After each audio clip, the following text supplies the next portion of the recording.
What we have here is a genuine Tru Temper plastic tub off a wheelbarrow. And this particular wheelbarrow did not spend an extensive amount of time sitting outside in the sun, but yet you see the failures that have come about. The entire tub pulled off the frame. Plastic is evidently far more fragile than they thought they designed this to be. Yes, we did haul some gravel with it, and yes, we did haul some pine bark mulch, but I usually expect things to last a little longer than 3 years.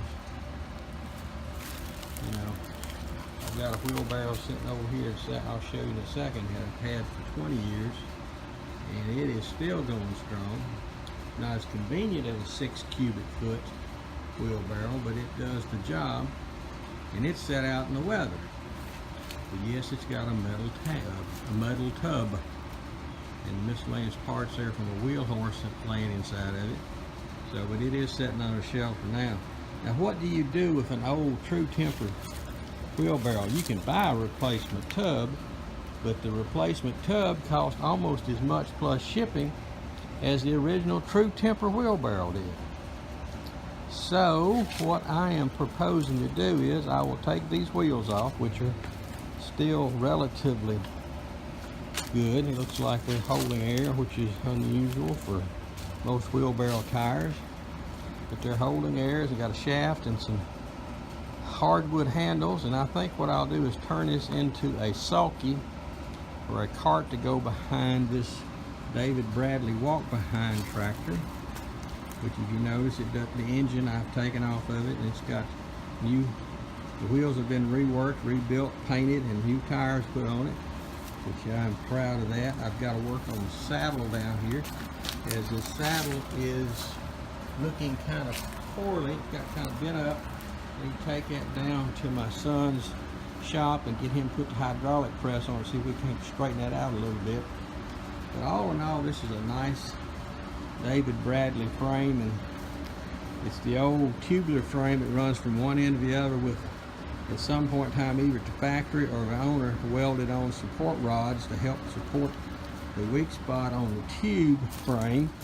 You notice right here, if my hand gets in here, this little rod was welded on to help give a little more strength to this frame, and it has the original clutch that came with it.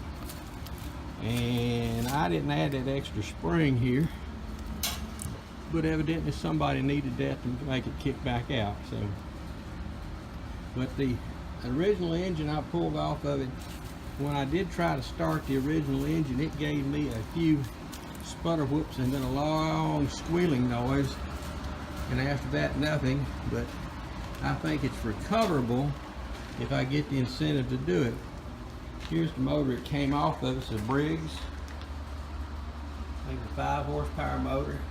I took the carb and the gas tank off to clean it off. Gas tank's sitting up here where I have cleaned it and primed it. Carb's still sitting in carb cleaner, but hopefully one day I'll get around to getting it back together. But as most YouTube people do, is they walk and talk, and you people see all the stuff they've got cluttered around. I bought me a Predator engine, a 212cc horizontal shaft to replace that Briggs sitting out there, and got a throttle cable control that I picked up a while back.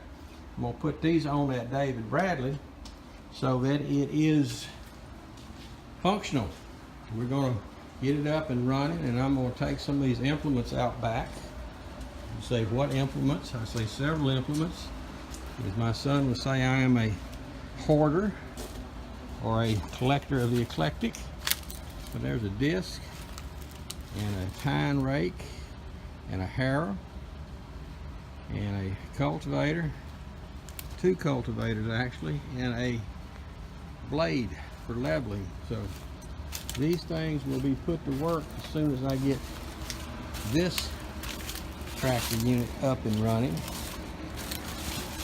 But we will see how it works out, because like I say, this Tru Temper wheelbarrow was an irritation because I had a lot of work planned for it, but truthfully, in the long run, it's going to be cheaper for me to just buy a new wheelbarrow than to try to rebuild this one.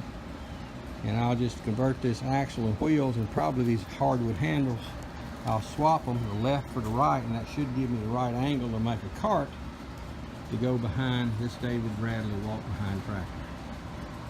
So that is where we're at as I walk around giving pictures of the junk that is accumulating here. As my children would tell you, I am should be a junk man.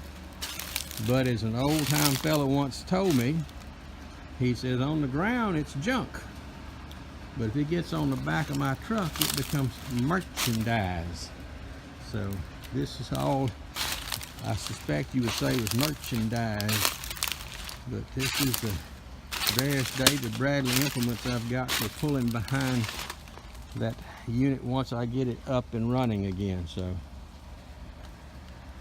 seems like every David Bradley you found's got a plow with it, so I have a bunch of plows laying around. So anyway, I've talked too much. Have a good day.